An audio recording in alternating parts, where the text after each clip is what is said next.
Genesis chapter 32. Jacob went on his way, and the angels of God met him. And when Jacob saw them, he said, "This is God's camp." So he called the name of that place Mahanaim. And Jacob sent messengers before him to Esau his brother, in the land of Seir, the country of Edom, instructing them, "Thus you shall say to my lord Esau, Thus says your servant Jacob, I have sojourned with Laban, and stayed until now. I have oxen, donkeys, flocks, male servants, and female servants. I have sent to tell my lord, in order that I may find favor in your sight." And the messengers returned to Jacob, saying, "We came to your brother Esau, and he is coming to meet you, and there are 400 men with him." Then Jacob was greatly afraid and distressed. He divided the people who were with him, and the flocks and herds and camels into 2 camps, thinking, "If Esau comes to the one camp and attacks it, then the camp that is left will escape." And Jacob said, "O God of my father Abraham, and God of my father Isaac, O Lord, who said to me, Return to your country and to your kindred, that I may do you good. I am not worthy of the least of all the deeds of steadfast love and all the faithfulness that you have shown to your servant.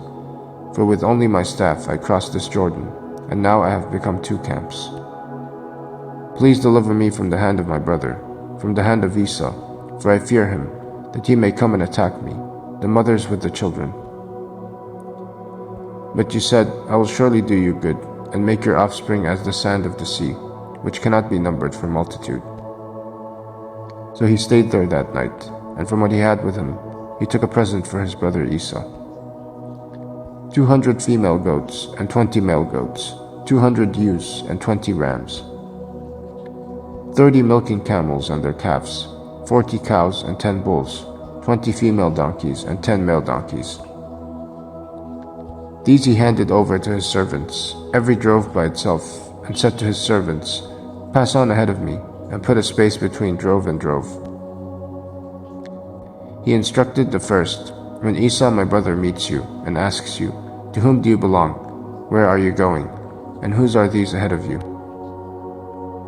Then you shall say, 'They belong to your servant Jacob. They are a present sent to my lord Esau, and moreover he is behind us.'"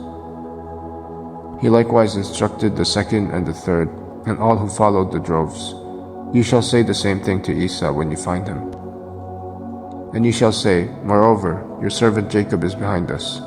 For he thought, I may appease him with the present that goes ahead of me, and afterward I shall see his face. Perhaps he will accept me." So the present passed on ahead of him, and he himself stayed that night in the camp. The same night he arose and took his 2 wives, his 2 female servants, and his 11 children, and crossed the ford of the Jabbok. He took them and sent them across the stream, and everything else that he had. And Jacob was left alone, and a man wrestled with him until the breaking of the day. When the man saw that he did not prevail against Jacob, he touched his hip socket, and Jacob's hip was put out of joint as he wrestled with him. Then he said, "Let me go, for the day has broken." But Jacob said, "I will not let you go unless you bless me." And he said to him, "What is your name?" And he said, "Jacob." Then he said, "Your name shall no longer be called Jacob, but Israel, for you have striven with God and with men, and have prevailed." Then Jacob asked him, "Please tell me your name." But he said, "Why is it that you ask my name?" And there he blessed him. So Jacob called the name of the place Peniel, saying, "For I have seen God face to face, and yet my life has been delivered." The sun rose upon him as he passed Penuel, limping because of his hip.